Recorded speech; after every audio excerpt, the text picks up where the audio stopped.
Welcome to the Isolationist 1920s, an online U.S. history tutorial for students in 11th grade.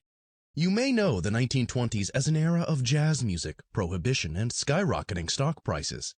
But in this tutorial, you'll learn about a different side of the decade, the foreign and economic policies the United States pursued in the early years after World War I.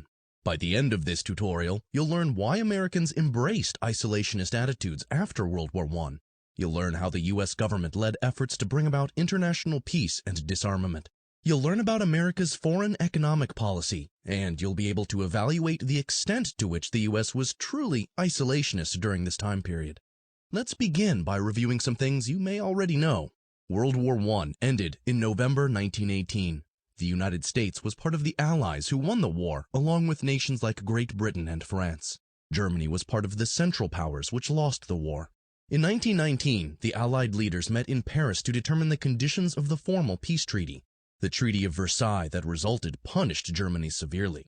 Germany had to accept blame for causing the war and was forced to pay billions in reparations to the Allies. A new international organization was formed after World War I, the League of Nations. Its purpose was to prevent future world wars. Although America's President Woodrow Wilson had conceived of the League of Nations, the United States never joined the organization. Almost every other nation in the world eventually became a member. The U.S. Senate refused to approve the treaty, citing concerns that the U.S. might lose its independence or become wrapped up in European affairs. After World War I, this is exactly what the American people did not want. America had stepped outside of its traditional isolationist role when it intervened in World War I. After the war, the idea of interventionism had become unpopular, and so had President Wilson. Americans preferred to practice isolationism instead. In fact, in 1920, Americans rejected Wilson and his Democratic Party by electing a Republican, Warren G. Harding, as president. Harding promised Americans a return to normalcy if elected, meaning no foreign wars and no to trying to solve the world's problems. The new president's message fit the times. Americans were angry and fearful in the years that followed the war. There was a new hostility toward immigrants and foreign-born Americans, especially those who held radical ideas or were communists. New quotas now restricted immigration. The nation once known as Russia had experienced civil war and communist revolution, and now it called itself the Soviet Union. Americans were concerned about the possibility that Soviet-style communism might spread to the U.S. This was called the Red Scare. Isolationism is a word we've used already, and it's commonly used to describe America's foreign and economic policy between the world wars. Let's unpack what the word actually does and doesn't mean. The root word is isolation, the state of being alone. Here's a common definition. A government policy that says one's nation should not be involved politically or economically with other nations. By that standard, the United States has never been a truly isolationist country, not during the 1920s and not at any point in its history. From its founding to the present, the U.S. has always traded with other nations and maintained diplomatic relations with them. In the 1920s, the U.S. was certainly involved in many ways with the world outside its borders. Americans controlled a small empire that included the Philippines, Hawaii, Guam, and other islands in the Pacific, as well as Puerto Rico and the U.S. Virgin Islands in the Caribbean. And the U.S. continued its policy of sending its military to occupy Latin American nations, including Nicaragua and the Dominican Republic, throughout the decade. But even if the U.S. was not technically isolationist, the word does accurately describe the mindset of most Americans during this time. The American people had strongly supported the war effort during World War I, but after the conflict there was significant backlash against the war and America's role in it. More than 100,000 Americans had died in Europe, yet the war hadn't solved the world's problems or made it safe for democracy, as Woodrow Wilson had promised.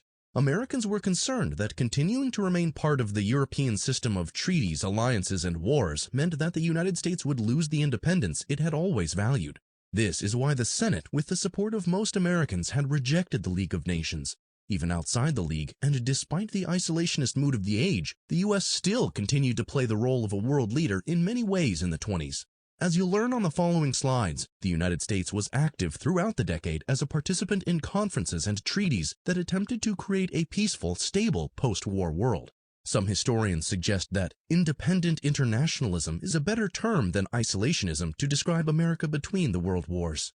It's a wordy phrase, but it means avoiding alliances and wars while still engaging with the world diplomatically and economically. In the 1920s, leaders around the world wanted to make sure there was never a repeat of the Great War, as it had been called at the time. The United States was no different. Even though it was not a member of the League of Nations, the U.S. continued to play a leadership role in trying to achieve world peace. In 1921, President Harding invited representatives from 8 other leading nations to Washington, D.C. The series of negotiations that took place there is known as the Washington Naval Conference. It was the first international conference held in the U.S. and the first real arms control conference in history. Why was the conference necessary?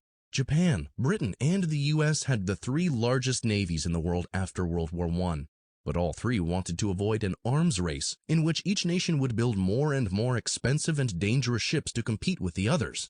A similar arms race between Britain and Germany had been one of the causes of World War I. So the 3 nations met, along with 6 others, to plan for disarmament. They wanted to reduce the size of their navies in the interests of world peace. 3 important international treaties were signed during the Washington Naval Conference.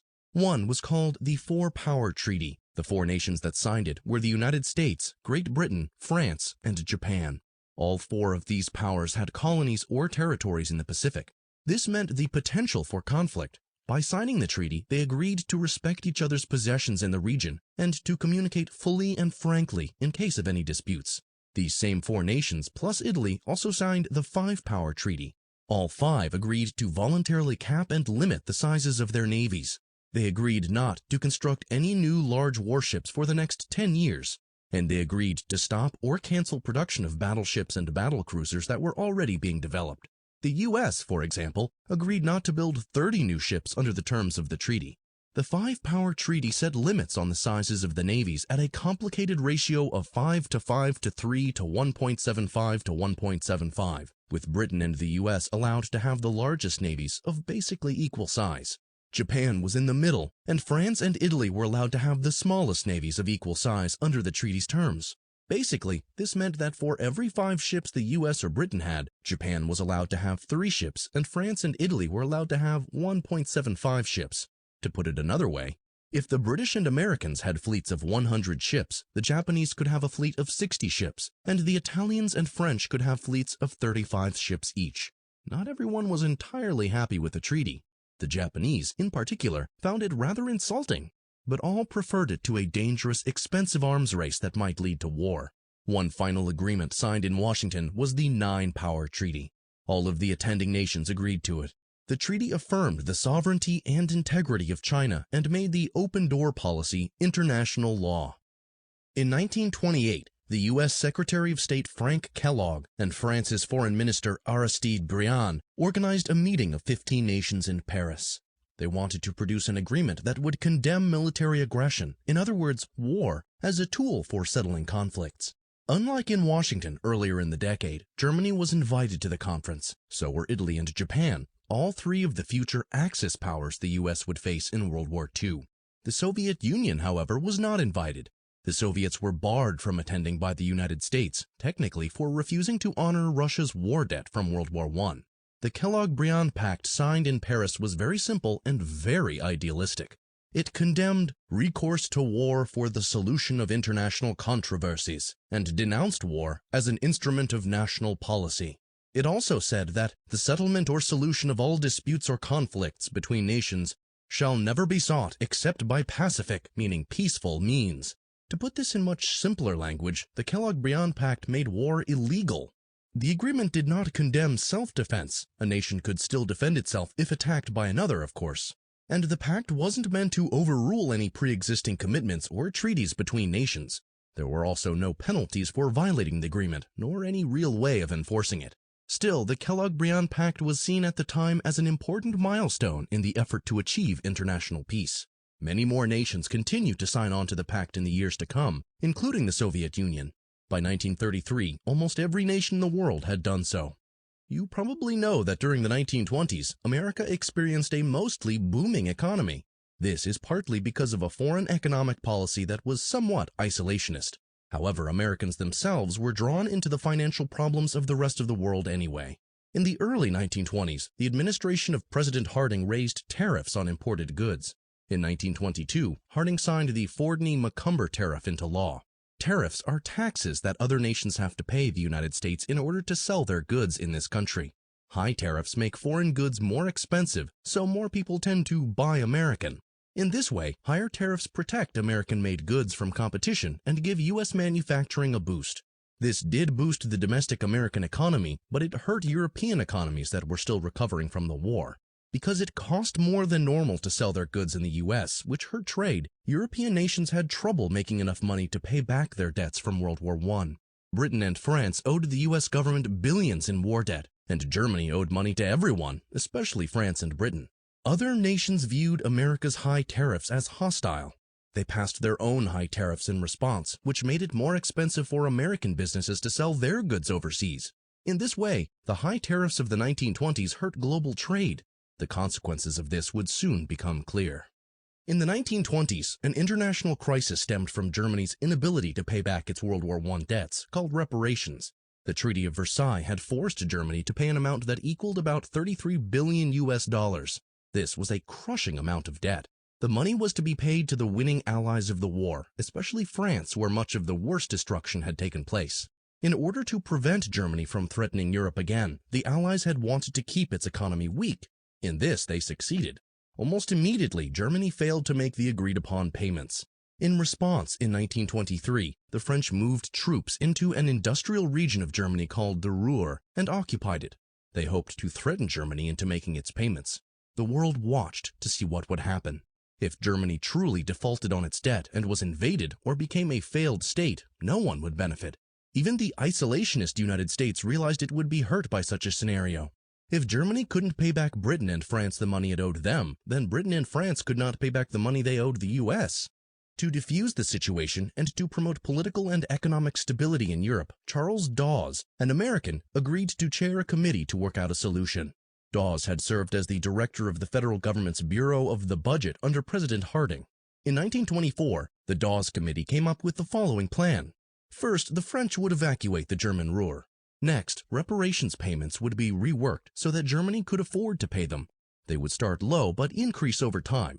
Last, the U.S. and other nations would actually loan Germany money so that its economy could recover and so that it could make the payments. American investment banks loaned Germany about $200 million as part of the Dawes plan. In the short term, the plan worked. Germany's currency and economy stabilized. It made its reparations payments. Now Britain and France could pay back the U.S. what they owed. The crisis in Europe was diffused. Dawes himself received the Nobel Peace Prize in 1925 and would go on to serve as vice president under Calvin Coolidge. But the Dawes Plan was a rather convoluted and bizarre way of loaning money to Germany so that Americans could eventually be paid back by Germans with their own money. When the Great Depression hit the entire world starting in the early 1930s, the German economy again collapsed, along with most other nations. In 1931, Germany's reparations payments were postponed, and in 1932, they were officially canceled. If you study the foreign and economic policy of America in the 1920s in a vacuum without knowing what comes next, it seems like a remarkable decade. Despite being supposedly isolationist and not belonging to the League of Nations, the United States continued to play a leadership role in world affairs, as you've now learned about. During the 20s, the world's leading nations committed themselves to disarmament and pledged themselves not to go to war to settle international disputes. But of course, all of this, and almost everything you've learned about in this tutorial, would be rendered meaningless in the decade to come. The 1930s was a decade of economic depression, political hostility, and by its end, renewed world war. In Europe, dictators like Adolf Hitler rose to power. Hitler and his Nazi party vowed to the German people that he would rebuild German pride and strength and create a Third Reich, a new Nazi empire to control Europe. In the Pacific, a Japanese government controlled by its military expanded Japan's empire aggressively, invading China and other Asian neighbors. Japan, Germany, and other aggressor nations simply ignored the treaties they had signed in the 1920s with few or no consequences. They even left the League of Nations when it condemned their actions. Soon, something like the Kellogg-Briand Pact would seem hopelessly naive, even a little silly, in the face of Nazis and fascists. By 1939, the world was at war again. The U.S., however, would stay out, at least at first. During the 1930s, the United States had become more truly an isolationist nation. 4 times, in 1935, 1936, 1937, and 1939, the Congress passed neutrality acts specifically designed to keep America out of World War II. The American people were very opposed to becoming involved in Europe's problem as they saw it, at least until Japan's attack on Pearl Harbor. Other tutorials in this series will teach you about how World War II began and about how the US became involved.